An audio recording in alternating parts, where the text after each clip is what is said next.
আসসালামু আলাইকুম সুপ্রিয় শিক্ষার্থীবৃন্দ, তোমাদের এই পরীক্ষাটা আসন্ন। আমি দেরি করে সাজেশন দেওয়ার জন্য আন্তরিকভাবে দুঃখিত।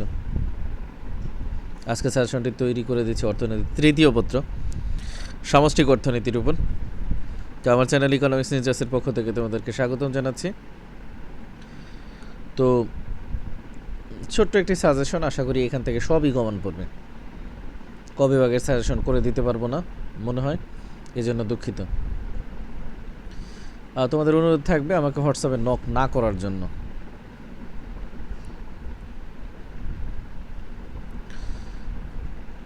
আচ্ছা, প্রথম অধ্যায়ে খ বিভাগের প্রথম প্রশ্ন হচ্ছে 1 নম্বরে সামষ্টিক অর্থনীতির হাতিয়ার সমূহ আলোচনা করো, আর 2 নম্বরে ওকান বিধি কি, ওকান বিধিটি সংক্ষেপে ব্যাখ্যা করো। তো তোমাদের আরেকটু কথা বলে নেই, আমি কয়েকটা প্রশ্ন বলে দিব না, খুব সম্ভবত আমি যা বলে দিই এই প্রশ্নগুলো আসে, তো তোমরা ওগুলো একটু বেশি করে নোট করে রাখবে, যে প্রশ্নগুলো আমি বলবো যে এগুলো আসার সম্ভাবনা খুবই বেশি। তো এই দুটো প্রশ্নের মধ্যে 2 নম্বর প্রশ্নটা একটু বেশি ভালো। ওকান বিধি কি, ওকান বিধিটি সংক্ষেপে আলোচনা করো। গ বিভাগের প্রথম প্রশ্ন সামষ্টিক অর্থনীতি পাঠের গুরুত্ব লিখো। 2 নম্বরে সামষ্টিক অর্থনীতির লক্ষ্য ও উদ্দেশ্যসমূহ বিস্তারিত আলোচনা করো। 2 নম্বর অধ্যায়ের খ বিভাগের প্রথম প্রশ্ন মোট জাতীয় উৎপাদন ও মোট দেশজ উৎপাদনের মধ্যে পার্থক্য লিখো। এটা ভালো আসতে পারে। 2 নম্বর প্রশ্ন বাজার দামে জাতীয় আয় ও উপাদান দামে জাতীয় আয়ের মধ্যে পার্থক্য লিখো। গ বিভাগের প্রথম প্রশ্ন বাংলাদেশের জাতীয় আয় পরিমাপের সমস্যাসমূহ বর্ণনা করো। 2 নম্বর প্রশ্ন দ্বৈত গণনার সমস্যা কি, জাতীয় আয় পরিমাপের ক্ষেত্রে দ্বৈত গণনার সমস্যার সমাধান কিভাবে করা যায়। 3 নম্বর প্রশ্ন জাতীয় আয় কাকে বলে, জাতীয় আয় পরিমাপের গুরুত্ব বর্ণনা করো। 4 নম্বর প্রশ্ন একটা দ্বিখাত বিশিষ্ট অর্থনীতির জাতীয় আয়ের চক্রাকার প্রবাহ চিত্রের সাহায্যে ব্যাখ্যা করো। 3 নম্বর অধ্যায়ের খ বিভাগের প্রথম প্রশ্ন পূর্ণনিয়োগ কি। 2 নম্বর প্রশ্ন সের বিধিটি আলোচনা করো। গ বিভাগের প্রথম প্রশ্ন কেইনসীয় আয় নিয়োগ তত্ত্বটি বিশ্লেষণ করো, অথবা কেইনসীয় আয় নিয়োগ তত্ত্বটির বৈশিষ্ট্যগুলো ব্যাখ্যা করো। আশা করি এই প্রশ্নটা আসবে, এই প্রশ্নটা তোমরা ধরেই নিতে পারো যে এই প্রশ্নটা আসবে এবং তুমি লিখতে পারবে। 2 নম্বর প্রশ্ন অপূর্ণ নিয়োগের ভারসাম্য বলতে কী বুঝো, কেন অর্থনীতিতে অপূর্ণ নিয়োগ ভারসাম্য দেখা দেয়।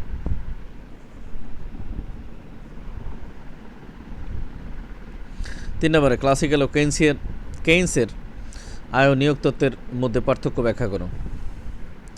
4 নম্বর অধ্যায়ের খ বিভাগের প্রথম প্রশ্ন এমএসি কী কী বিষয় দ্বারা প্রভাবিত হয়। 2 নম্বর প্রশ্ন সুদের হারের সাথে বিনিয়োগের সম্পর্ক ব্যাখ্যা করো। গ বিভাগের প্রথম প্রশ্ন মূলধনের প্রান্তিক দক্ষতা এমএসি ও বিনিয়োগের প্রান্তিক দক্ষতা এমইআই এর মধ্যে পার্থক্য কী। 2 নম্বরে বিনিয়োগের নির্ধারক সমূহ আলোচনা করো। এটা অত্যন্ত ইম্পর্টেন্ট প্রশ্ন এবং এটা পরীক্ষা আসবে। 5 নম্বর অধ্যায়ের খ বিভাগের প্রথম প্রশ্ন চাহিদা বৃদ্ধিজনিত মুদ্রাস্ফীতি ও খরচ বৃদ্ধিজনিত মুদ্রাস্ফীতি কী। চাহিদা বৃদ্ধিজনিত মুদ্রাস্ফীতি ও খরচ বৃদ্ধিজনিত মুদ্রাস্ফীতির মধ্যে পার্থক্য আসতে পারে, একই প্রশ্ন। গ বিভাগের প্রথম প্রশ্ন মুদ্রাস্ফীতি কি, মুদ্রাস্ফীতির কারণগুলো ব্যাখ্যা করো। 2 নম্বর প্রশ্ন উৎপাদন ও ভোগের উপর মুদ্রাস্ফীতির প্রভাব আলোচনা করো, অথবা কোনো দেশের অর্থনীতিতে মুদ্রাস্ফীতির প্রভাব বর্ণনা করো। 6 নম্বর অধ্যায়ের খ বিভাগের প্রথম প্রশ্ন গড় ভোগ প্রবণতা এপিসি ও প্রান্তিক ভোগ প্রবণতা এমপিসির সংজ্ঞা দাও, অথবা গড় ভোগ প্রবণতা এপিসি ও প্রান্তিক ভোগ প্রবণতা এমপিসির মধ্যে পার্থক্য দেখাও। 2 নম্বর গড় ভোগ প্রবণতা এপিএস ও প্রান্তিক ভোগ প্রবণতা এমপিএস এর মধ্যে পার্থক্য লিখো। 3 নম্বর প্রশ্ন সি সমান এ প্লাস বিওয়াই ভোগ অপেক্ষকে পরামিতিগুলোর অর্থনৈতিক তাৎপর্য বর্ণনা করো। 4 নম্বরে স্বয়ংভূত ভোগ ও পুনরুত্থিত ভোগের মধ্যে পার্থক্য বর্ণনা করো।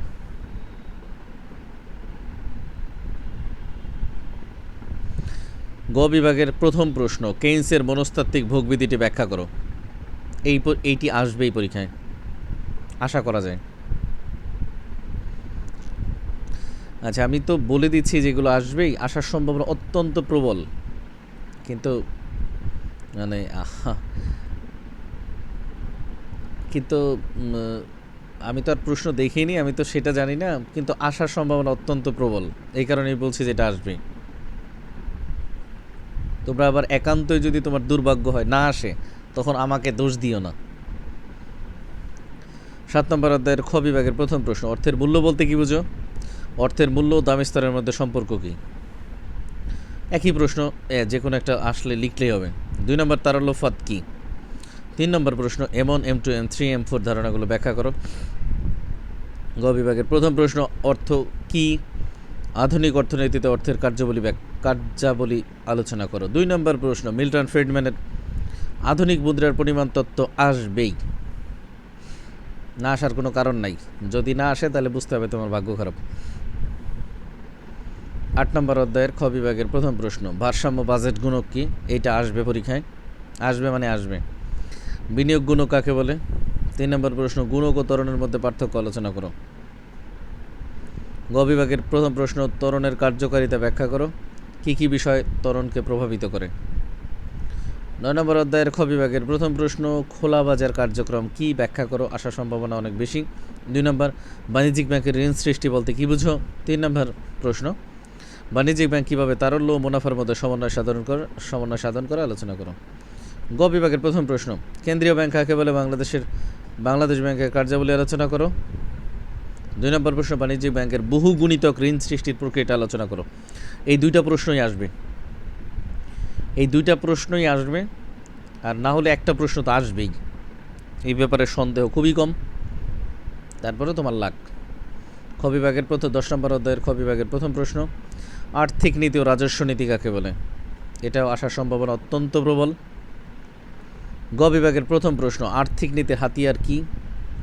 2 নম্বর প্রশ্ন, আর্থিক নীতির উদ্দেশ্যসমূহ লিখো। 3 নম্বর প্রশ্ন, রাজস্ব নীতির উদ্দেশ্যসমূহ লিখো। 2 নম্বর আর 3 নম্বর আসার সম্ভাবনা অনেক বেশি, না হইলেও একটা তো আসবেই। 4 নম্বর, অর্থনৈতিক উন্নয়নে রাজস্ব নীতির ভূমিকা আলোচনা করো, ব্যাখ্যা করো। এই হলো তোমাদের সাজেশন। যেই প্রশ্নগুলো আমি বলে দিয়েছি 3 স্টার দাও, আশা করি এই প্রশ্নগুলো আসবে। তোমার কপাল যদি মন্দ না হয়, আশা করি সবগুলো কমান পড়বে। তো তোমাদের জন্য, সবার জন্য শুভকামনা। তোমরা ভালো করে পরীক্ষা দাও, প্রশ্ন কেমন হয় বা পরীক্ষা কেমন হয় জানিও। ভালো থেকো, শুভরাত্রি।